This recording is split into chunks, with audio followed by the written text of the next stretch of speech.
Amen. Toutes ces choses forment le principe.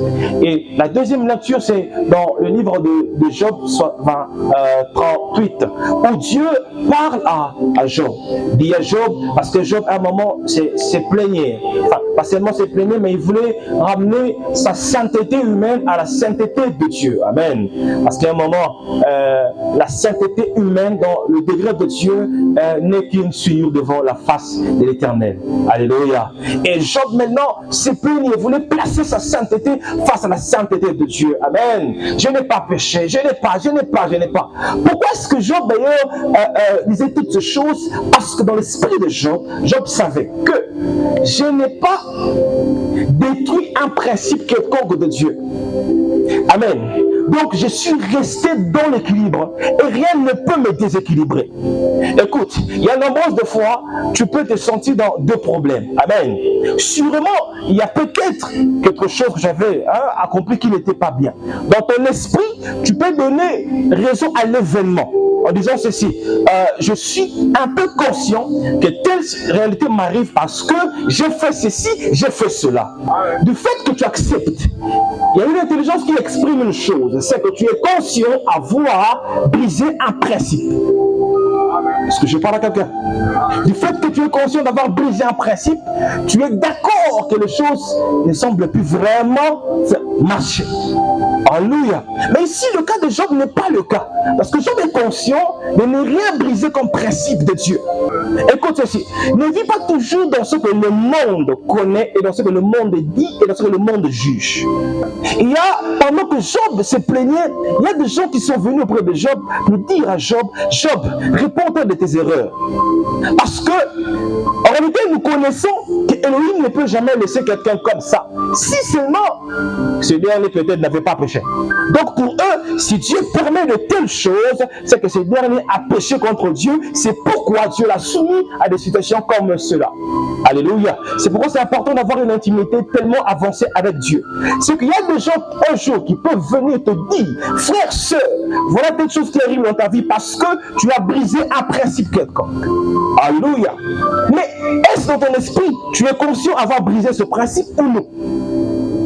Si tu es conscient de ne pas avoir brisé le principe, reste constant dans ce principe. Et le Dieu qui a permis, Dieu va changer.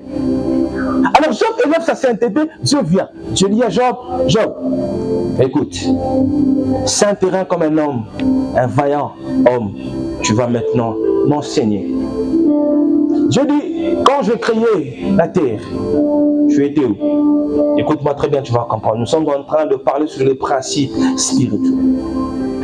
Dieu ici voulait préciser quelque chose à Job. Voulait démontrer à Job, Job, j'ai mis de principes dans tout ce qui existe. Par ma force, j'ai l'équilibre par mes principes. Et toi, dans tes discours sans intelligence, tu vas contester mes principes. Écoute alors, quand j'ai créé le ciel, la terre, tu étais où? Sais-tu par quoi est soutenue sa base? Rappelle avec moi, le principe est l'équilibre de toutes choses. Amen. Il parle à Job. Job, quand j'ai créé le ciel, tu étais où? Amen. Et là où maintenant ma pensée va s'asseoir, il dit à Job, Job, connais-tu les lois célestes, les lois du ciel? Qui dit loi du ciel dit principe comment? Du ciel. Je commence à avancer. Il dit à Job, Job, connais-tu les lois du ciel? Virgule. Exerces-tu son pouvoir sur la terre?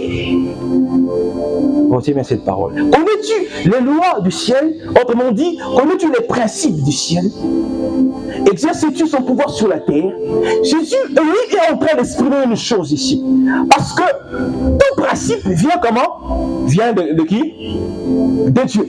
Et quand Dieu te donne un principe et que tu observes un principe, c'est que tu as reçu le principe venant de Dieu et aussi tu dois avoir la capacité de démontrer la puissance que tu as reçue comme principe ici sur la terre.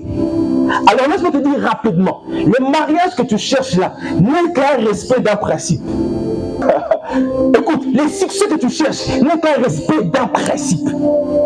La bonne santé que tu cherches, tout ce que tu cherches n'est qu'un respect comment? D'un principe. Et nous avons parlé ici, avant d'être prêt ou capable d'être dans le respect du principe, il faut d'abord chercher l'esprit du principe. Alléluia. L'esprit du principe. Parce que frère, le principe, ce n'est pas un monde facile. Ce n'est pas quelque chose de facile que tout le monde peut également respecter le principe. Ce n'est pas facile. Alors, ce n'est pas par ta force ou par tes prières que tu te lèveras un beau matin, commencer à respecter le principe de Dieu à la lettre. Tu seras un homme menteur si tu même conçois cette pensée. D'où tu as besoin de l'esprit même du principe, de celui qui capacite les humains à agir selon la volonté de Dieu, selon le principe de Dieu. Est-ce que je parle à quelqu'un? C'est pourquoi l'apôtre Paul pouvait dire, je suis fort par comment? Cela dit, il dit, écoute, en réalité, moi là, je ne suis pas fort. Mais je suis fort par celui, comment? Qui me fortifie. Oh, comme on dit, lui, Paul, l'apôtre Paul, avait l'esprit du principe. C'est l'esprit qui nous donne la capacité de respecter le principe.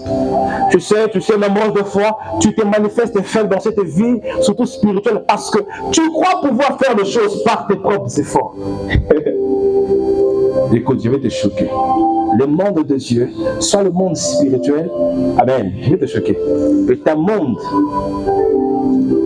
de fainéants. Maintenant, dis-moi que j'avance. C'est-à-dire, même un fainéant est fort, hein? C'est-à-dire, quand on parle d'un fainéant, il est fort, mais il n'est pas fort partout. Parce que tu ne me diras pas qu'un fainéant, toujours non. C'est-à-dire, moi en tant que fainéant, avec ma petite force là, qu'est-ce que je vais faire comme usage?